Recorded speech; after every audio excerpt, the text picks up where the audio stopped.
Hey guys, my name is Zach and I'm from the Final Cut King channel here on YouTube. And I recently used a tube tape product. It was a green screen. Basically it's a fold out green and blue screen. One side's green, one side's blue. And I used it on this project where I was creating a Fruit Ninja remix video. So basically I took the blue screen side and we would throw up the fruit, just a regular piece of fruit, watermelon going up and down.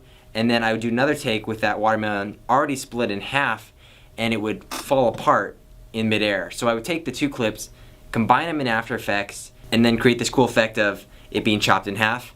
And then I created a plate of me just swooping the air with a knife. Careful, it's dangerous. It's a real knife, going through the air and adding in these, what we call the action pack essentials of fruit into this different chopping scenes. So what I've got here for you guys, if you want to play along with this footage, I provided the download for the fruit, already keyed out. You guys can just throw it in. You can get your own footage of you chopping it up and playing around with it like that. So something to practice with your green screen stuff, thanks to Tube Tape, and I hope you enjoy. You can check out my YouTube page, Final Cut King. The link is in the description.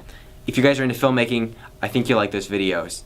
So that's it. I hope you enjoy our fruit action pack essentials and the footage to go along and just practice your green screening or create your own video.